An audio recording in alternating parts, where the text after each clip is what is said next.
Hey.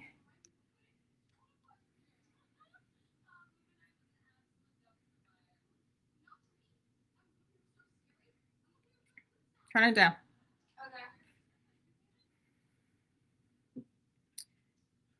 Hello, good people. How are you? How are you? How are you? I hope everyone is doing well. We are here. We are alive. And we are kicking. So much to discuss with you all. But I promised that we would be on tonight to discuss gut health. And I hope that you can hear me.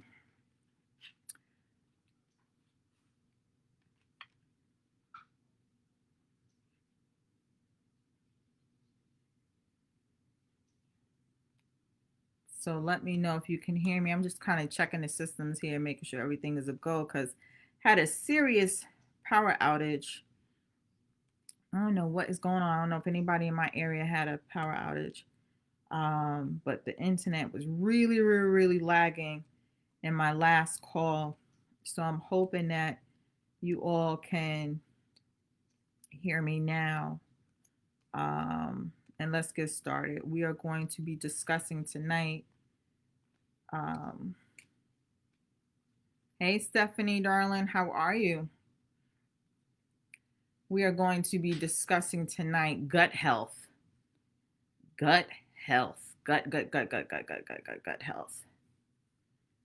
And it's going to be an important conversation because I've had people ask me all the time, should I take detox pills, or what should I do to really get rid of my gut chakra?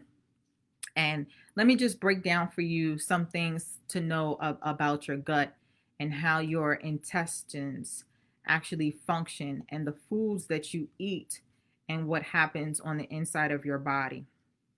Your gut is a way for your internal systems to cleanse itself.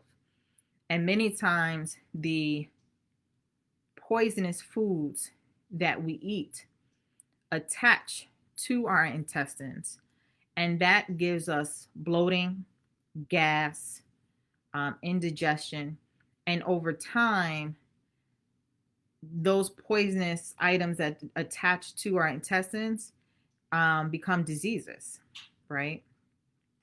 And it's really hard to get rid of those diseases when we're constantly eating foods that are poisonous to our bodies. For example, fried foods, processed foods. I'm not saying that you can't eat those foods, and I'm talking about those foods can have long-term internal impact to your gut. Drinking water on a daily basis throughout the entire day. If you want to drink, a nice large gallon of water, this is a 40 ounce, actually. This is a 40 ounce bottle of water.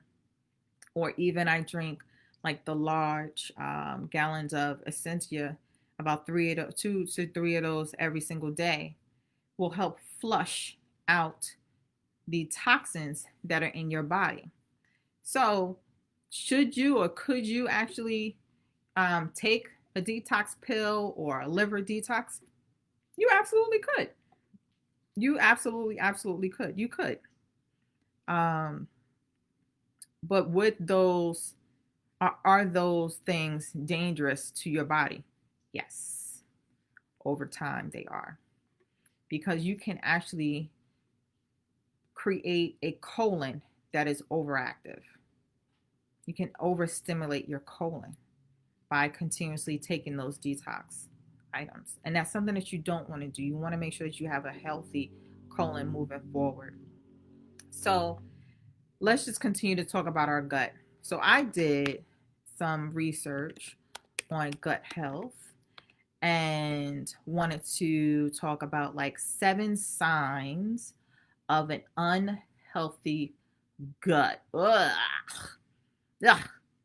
Ugh. If I could share with you some images, I would. But let me just go over some 7 signs so that you know that you have an unhealthy gut. If your stomach is consistently upset, so what does upset mean? So it's like gas, bloating, constipation, even diarrhea, or even heartburn, that comes up. That could be signs that you have an unhealthy gut. That means that you really need to decrease all of the processed foods that you are eating in your body. Eating healthy green foods, right? And so some people may say, well, should I eat a plant-based diet? Should I go keto, or should I become a vegetarian? Like, you have to decipher all those different things. You know your body best. But if you start to experience gas and bloating and constipation and diarrhea and heartburn, that just means that the foods that you're eating are not good foods for you. And so you are actually producing an unhealthy gut. The other sign is a high sugary diet. Sugar, sugar, sugar, sugar, sugar.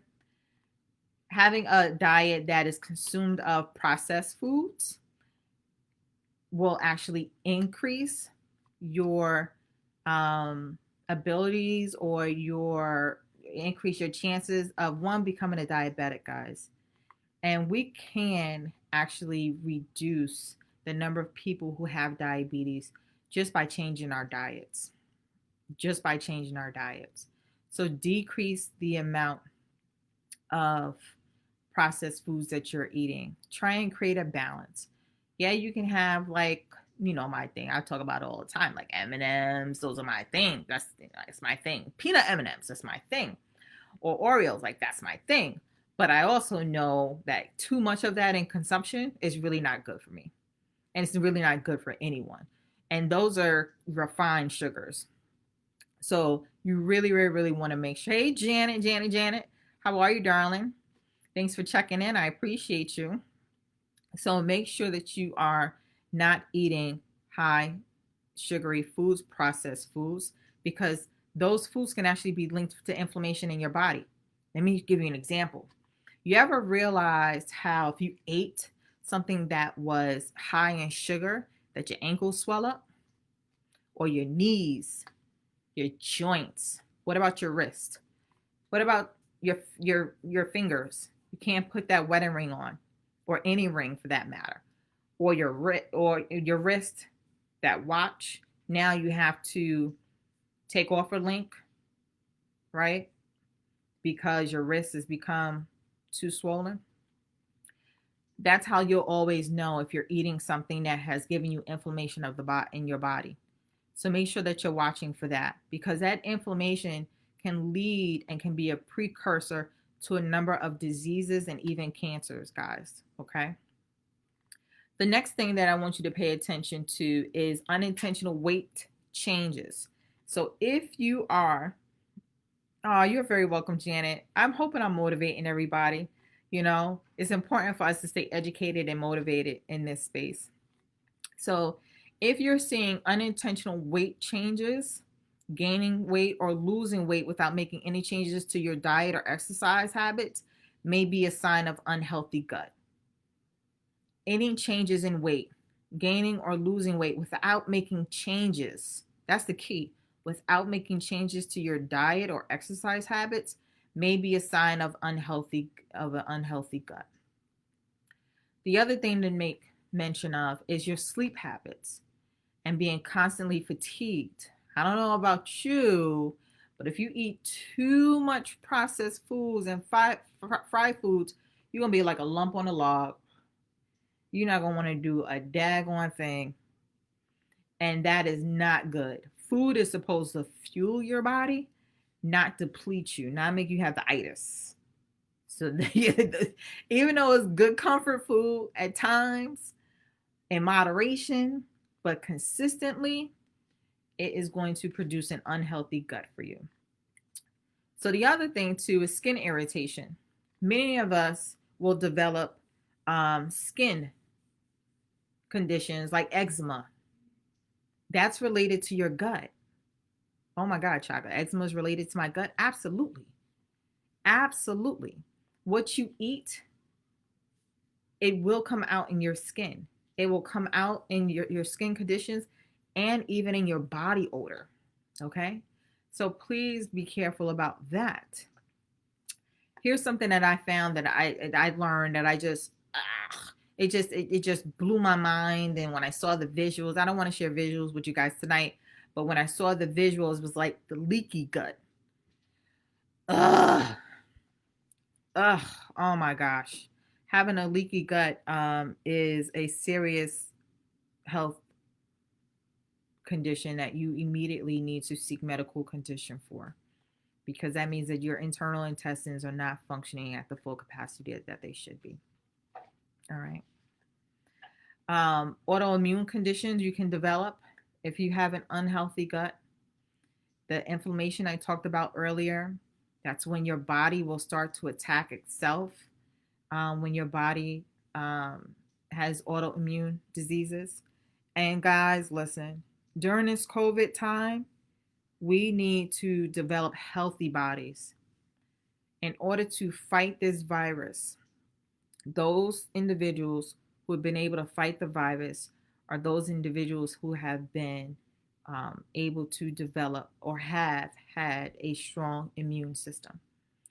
And it's not only about popping a vitamin C or vitamin A or vitamin D or taking silver or taking your multivitamin. That's a part of it. But your overall health, I'm sorry, there's something in my eye. Your overall health is extremely important. Extremely important during this time. Okay. So those are the things that I want you to pay attention to. And then lastly, watch how your body responds to the food. Your food tolerance or your food intolerance in digesting certain foods. You can develop food allergies if you have an unhealthy gut. So that's what I wanted to discuss with you guys tonight. Food intolerances, making sure that you have a healthy immune system, because you can develop conditions for an autoimmune system with an unhealthy gut. Skin irritation such as eczema, being constantly fatigued or having sleep disturbances. And I don't know about you, but I need my sleep. So I don't need my food interrupting my sleep, right? So that can be a condition of you having an unhealthy gut. We're talking about an unhealthy gut tonight. Unconditional weight changes. If you are not making any changes in your diet or your exercise habits, and you're either gaining or losing weight, that can be a sign that you may have an unhealthy gut, that you have an imbalance going on in your hormones, that your body doesn't have the ability to absorb nutrients and to regulate your blood sugar and to store fat in its normal balance that it traditionally would. Those unintentional weight changes is a sign that you have an unhealthy gut. Hey, Margaret. That's my number one right there. I miss you, darling. I miss you. I miss you. I miss you. And then a high sugar diet. I talked about it before. My M&Ms and my Oreos, guys. You know, ugh. Look, if you see me with a bag of M&Ms or Oreos, just be like, "Oh, Chaka, I see you." But then your upset stomach. It's like that's the sign number one, right? Upset stomach, gas, bloating, constipation, diarrhea, heartburn. Those are all signs that you have an unhealthy gut. So balancing out processed foods, eliminating waste, drinking water on a constant basis is key. Okay? It is absolutely key to making sure that you maintain a healthy balance, a healthy gut. Because I can honestly tell you guys, there's no fun running to the bathroom constantly, not being able to have your body process foods properly. There's no fun in that. There's absolutely no fun in that. So why would you intentionally do damage to your body? You have complete control over your gut. Your external, like the external world, does not impact your gut at all. You have complete control over your gut. So what you put into your body is going to be key. And I'm going to stress, we're still in it, but COVID-19 is teaching us a lot about our health.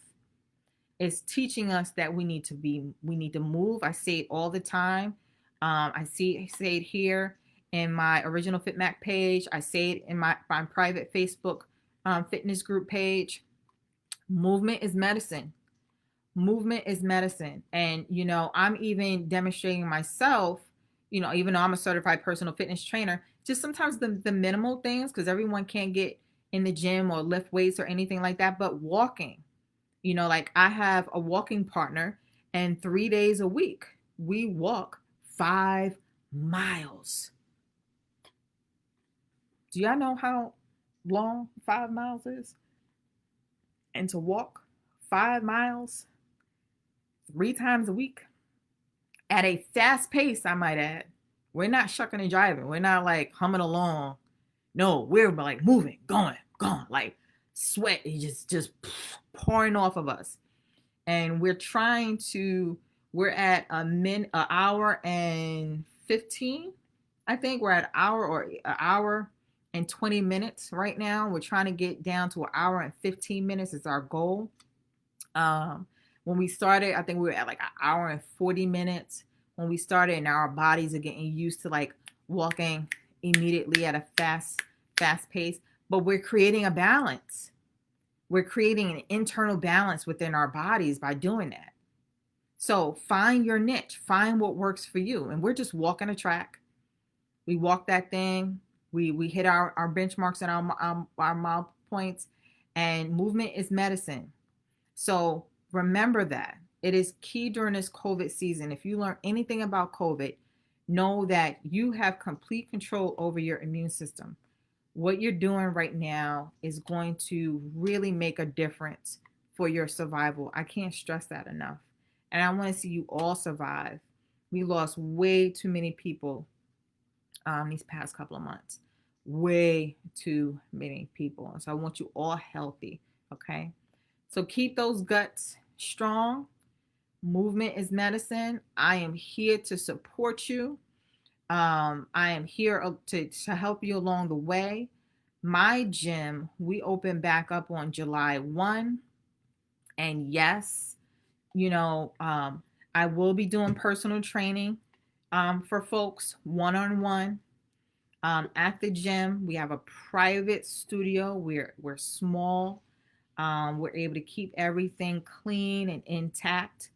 And then if you are ready, though, like the gym is not your thing yet, but you want to stay virtual, join my private Facebook group. It's for people who are intentional. We are serious in that Facebook group. I mean, serious. But we have fun. We share meals. We share how we cook the meals, right? It's one thing to just like see a graphic of whatever meal, whatever it is, grilled chicken, asparagus, whatever. But we actually are cooking, and we show each other how to actually make the meals. And it's a great accountability group. So I really want you guys to join it. And we have fun. We have fun in it. So join that group. When you're ready for the personal fitness training, I'm here. I train people from all day, all night, weekends included. But it's up to your pace, and it's up to your, like, whatever you want to achieve. But you also get accountability with me, and you get meal plans, right? I will show you how to eat. I will show you how to prevent that leaky gut, right? To reach your goals. We're all about goals and helping you do that, but also teaching you how to sustain it. Hey, how to sustain it is like key. We got fireworks going on out here. So I'm not going to stay. I just wanted to come on and do this Wellness Wednesday. Every Wednesday, I'll be coming on to share some educational tidbits with you all. And so if you want another topic that you want me to discuss, to give you advice on next week, please let me know. I'm all ears. And I will see you guys next Wednesday. Wellness Wednesday. Happy Wellness Wednesday. Happy Wellness Wednesday, guys. Be blessed, everyone. Have a good night.